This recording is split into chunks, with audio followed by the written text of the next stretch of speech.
निर्दयी आईने बाळाला रस्त्यावरील कचऱ्यात फेकले. छत्रपती संभाजीनगरातील पुंडलिक नगर येथे पतीपासून विभक्त राहणाऱ्या 24 वर्षीय गर्भवती तरुणीने बाळाला जन्म दिला. कुटुंबापासून ही बाब लपवण्यासाठी घरातच बाळाचे नाळ कापून जन्मानंतर अवघ्या 2 तासात गोणीत गुंडाळून रस्त्यावरील कचऱ्यात फेकून दिले. या गोणीवर कुत्र्यांनी हल्ला करण्याचा प्रयत्न केला, परंतु सतर्क नागरिकांमुळे बाळ सुखरूप राहिले. पोलिसांनी मिळालेल्या सीसीटीव्हीच्या आधारे त्या महिलेला ताब्यात घेऊन चौकशी करताच तिने क्रूर कृत्याची कबुली दिली असून अटक करण्यात आली आहे. काय सांगाल सर, आपल्या हातीमध्ये एक अर्भक फेकून दिल्याची घटना घडलेली आहे. 28 तारखेला सकाळी 5:30 ला कॉल होता. त्यावरून आमचे नाईट ड्युटीचे अधिकारी आणि अंमलदार त्या ठिकाणी जे मुथूट फायनान्सचा आहे त्या समोर डिवायडर आहे, त्या डिवायडरवरून खाली पडलेलं एक अर्भक होतं. त्या माहितीवरून त्या लोकांनी तिथे आमच्या अधिकारी आणि अंमलदार जाऊन तुरंत रिस्पॉन्स दिले. त्यांना लक्षात आलं की ह्या मुलाला उपचाराची गरज आहे, त्यामुळे घाटी रुग्णालय NICU मध्ये दाखल केले. त्यानंतर तक्रारदार पुसदेकर म्हणून आहेत, त्यांच्या तक्रारीवरून गुन्हा दाखल करण्यात आलेला आहे. गुन्हा दाखल केल्यानंतर आमच्या पुंडलिकनगर पोलीस स्टेशनचे DB पथक PSI राऊत आणि त्यांच्या टीमने त्या परिसरात जाऊन तपास केला. तांत्रिक माहिती घेतली, तसेच स्थानिक लोकांच्या मदतीने सदर गुन्ह्यातील जे आरोपी अर्भक टाकणारी जी महिला आहे तिला लोकेट केलं, तिची ओळख पटवली आणि तिला अटक केलेली आहे. तेच आम्हाला जे टेक्निकल इनपुट्स मिळालेले आहेत त्याच्यात वर्णन आणि त्यांनी घातलेले कपडे आणि चप्पल आणि ते कोणत्या डायरेक्शन मध्ये गेले त्यावरून त्यांनी तो तपास करून अत्यंत बारकाईने तपास करून त्या महिलेला निष्पन्न करून अटक केलेली आहे. बाळ हा मुलगा आहे आणि सध्या ICU मध्ये ऍडमिट आहे. घाटी येथे सध्या रिकव्हर होत आहे.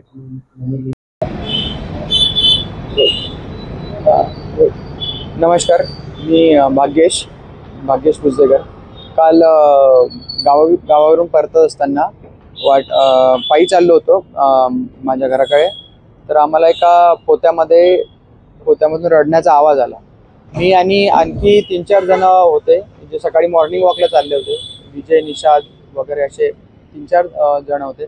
आम्हाला एक पोतं दिसलं, त्या पोत्यामधून रडण्याचा आवाज आला. तर आम्ही ते पोतं उघडून बघितलं असता त्यामध्ये एक नवजात अर्भक आढळून आलं. ते रडत होतं त्या पोत्यामध्ये. त्या बाळाच्या अंगावरती कोणतेच कपडे वगैरे नव्हते. आणि त्यानंतर मग त्या बाळाला छातीमध्ये असं थोडं रक्त निघत होतं. जखमा होत्या 2, कदाचित त्या बाईटच्या वगैरे असू शकतात कशाच्या. तर मग आम्ही त्याला लगेच म्हणजे तिथून आम्ही पहिले पोलीस स्टेशनला फोन केला.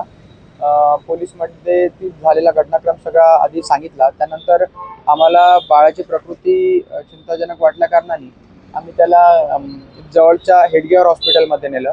हेडगेवर हॉस्पिटलमध्ये त्यांनी प्राथमिक त्या बाळाची केअर केली. त्यांनी प्राथमिक उपचार केल्यानंतर मग त्यांनी आम्हाला घाटी रुग्णालयात दाखल करण्यास सांगितलं. तसेच आम्ही मग 3-4 जण जे माझ्यासोबत आणखी होते, आम्ही त्याला घाटी रुग्णालयात घेऊन गेलो आणि पुढील उपचाराकरिता त्या बाळाला आम्ही तिथे ॲडमिट केलं.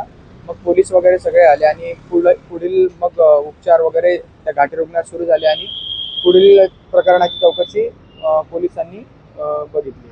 नेमकं बाळ कुठे फुटलेलं होतं आणि तुम्हाला कसं कळलं किंवा त्या ठिकाणी नेमकं काय प्रकार चालू होतं किंवा काय दिसलं आपल्याकडे? सकाळी 5:45ची वेळ असेल कदाचित. काही जण मॉर्निंग वॉकला निघाले होते. गाड्यांची पण रहदारी सुरू होती. पण एक पोतं होतं तिथं. ते 2-3 जण त्या पोताकडे बघत होते. तेवढ्यात मी तिथे पोहोचलो आणि ते 2-3 जण आम्ही 4-5 जणांनी ते पोतं उघडलं. तर त्यात बाळ रडत असल्याचा आवाज होता ऍक्च्युली पहिले. मग आम्ही ते उघडलं तर ते बाळ दिसलं आम्हाला तिथे. असा एकंदरीत घटनाक्रम होता. तो पुंडलिक नगर या ठिकाणी शिवाजी पुतळा जो आहे त्याच्या बाजूलाच हा प्रकार सगळा आहे.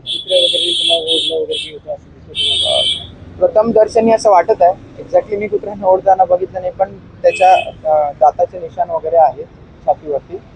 आणि ते पोतं आम्हाला दिसलं. पोतं ऍक्च्युली ते उडूनच कुठेतरी म्हणजे ते रास्त्याच्या मधोमध होतं ऍक्च्युली पोतं. को सुबह 112 को कॉल आया था कि एक बच्चा डिवाइडर से नीचे गिरा है, वो नवजात बालक है और वो रो रहा है. तो वो जो पुसदेकर नाम का फिर माहिती देने वाला था, फिर उसके मदद से वो हमारे टीम ने क्विकली रिस्पॉन्स करके उसको दवा उपचार का ज़रूरत था, इसलिए उनको तुरंत घाटी रुग्णालय में एडमिट किए NICU में।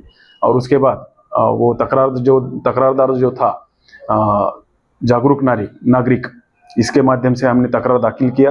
और उसके बाद हमारी जो विशेष पथक है PSI अर्जुन राउत और उनकी टीम ने तुरंत उस एरिया में जाके टेक्निकल जो इनपुट्स थे उसके आधार पर और लोकल इनपुट से उस आरोपी महिला तक पहुंच के उनको अरेस्ट कर लिया है। वो अभी हमारे सर, नवजात बच्चे फेंकने वाली जो महिला थी वो CCTV में क्लियर नहीं दिख रही थी, फिर किस तरह से आपने ये केस को डिटेक्ट किया? हमारी टीम ने उसके ऊपर वर्कआउट किया। वो जो उनके पास कुछ इंस्ट्रूमेंट है उसके माध्यम से उसके कपड़े कैसे है, वो चलती कैसी है और चप्पल कैसे है, ये पूरा इंफॉर्मेशन लेके वो रूट पे जाके इंफॉर्मेशन लेके वहाँ पे रुक के लोकल लोगों से पूछताछ करके इंफॉर्मेशन लेके उनको डिटेक्ट किया है।